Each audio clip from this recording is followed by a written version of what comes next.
6, 10, 100,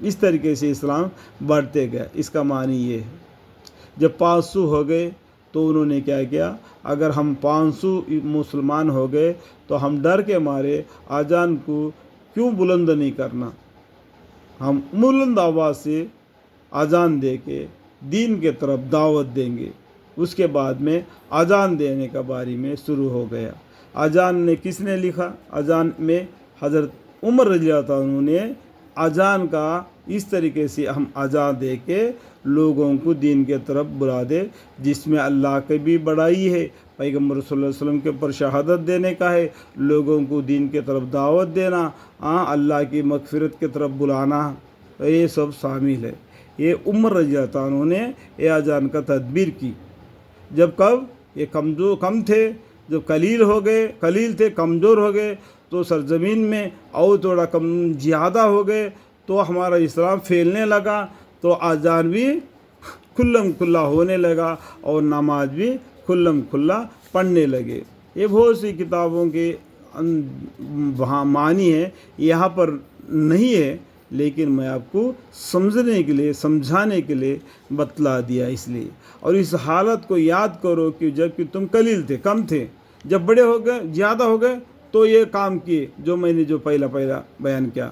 سرزمین میں کمزور شمار کیے جاتے تھے، اس اندیشہ میں رہتے تھے کہ تم کو مخالف لوگ نوچ کسوٹ نہ لے، یعنی ہم کمزور ہیں، کافی لوگ زیادہ ہے، اگر ہم کھلم کھلا اذان دے کے اگر نماز پڑھیں گے تو وہ لوگ ہم کو تکلیفیں دیں گے، نوچ کسوٹ نہ لے، اس ڈر سے تھے۔ جب تم قلیل ہو گئے، زیادہ ہو گئے تو ہمت آ گئی، تو ایک آدمی 100 آدمی کے برابر ہو گئے، ایک صحابی 100 آدمی کے برابر تلوار لے کے کھڑا۔ اس سے اس کا ہمت دیکھو ہمارے مسلمانوں کا۔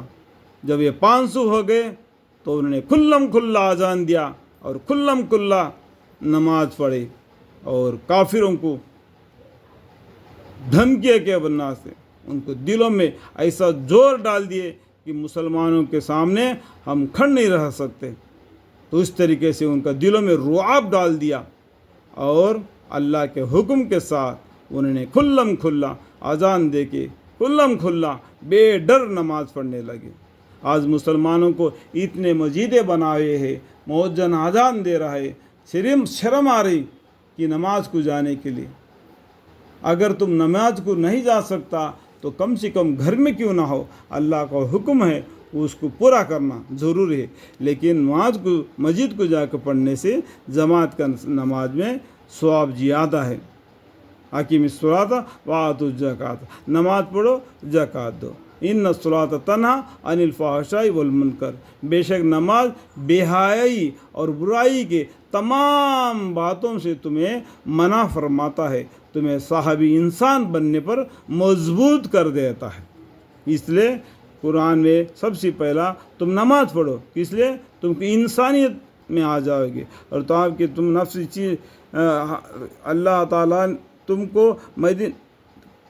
مخالف لوگ نوچ کسوٹ نہ لے، مطلب ایسا کھلم کھلا تم نماز پڑھو گے، اذان دو گے تو یہ مخالف لوگ نوچ کسوٹ نہ لے، اس ڈر سے تھے۔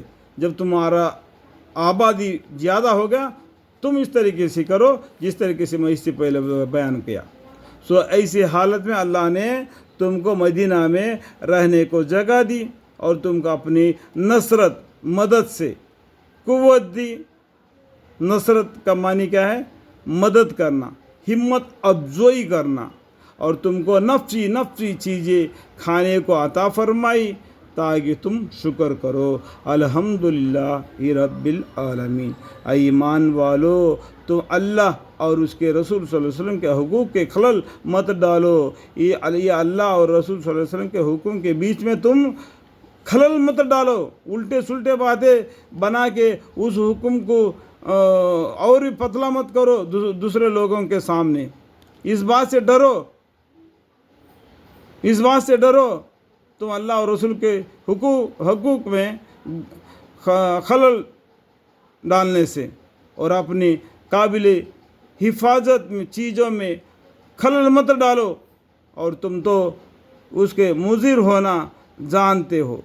مضر ہونا جانتے ہو، یہ اللہ کی طرف سے پکا ہو جائے گا۔ لیکن تم اپنا دل سے الٹے سلٹے کام کرنے سے تم خود گناہ ہو جائے گے، لیکن اللہ کا حکم مضر ہوتا ہے، اس کا مضر ہونا جانتے ہو۔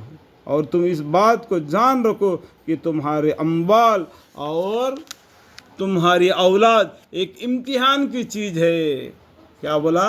یہ تمہارے اموال اور تمہاری اولاد اور تمہارے بیوی بچے، تمہارے جائیداد، یہ گھر مکان، تمہارا بیپار، یہ سب تمہارے ایک امتحان کی چیز ہے۔ اس میں پڑھ کر تم اللہ کو یاد کرتا ہے یا نہیں؟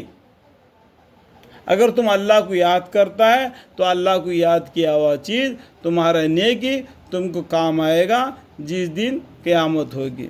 اور اس بات کو بھی جان رکھو کہ اللہ تعالیٰ کے پاس بڑا بھاری اجر موجود ہے۔ تم دنیا میں ان میں رہ کر اللہ کی یاد میں مشغول رہو گے، پنجگانی نمازی ادا کرتے رہو گے، ایمان لاؤ گے، یعنی پیسہ ہوگا تو زکوٰۃ دو گے، اور رمضان المبارک کے روزہ رکھو گے، اور پیسہ ہوگا تو حج مبارک بیت اللہ شریف کا زیارت کرو گے، اللہ تعالیٰ کا حکام کو مانو گے، تو اللہ کے پاس بڑا اجر موجود ہے۔ اور نافرمانی کر کے اپنی زندگی برباد کر کے جاؤ گے، کل قیامت کے دن اللہ کے سامنے جہنم نصیب ہوگا، وہ برا ٹھکانہ ہے جانے کے لیے۔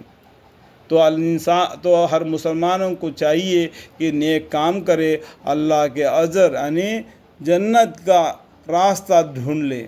اللہ تعالیٰ میری اس باتوں کو سمجھنے کی اور عمل کرنے کی توفیق عطا فرمائے۔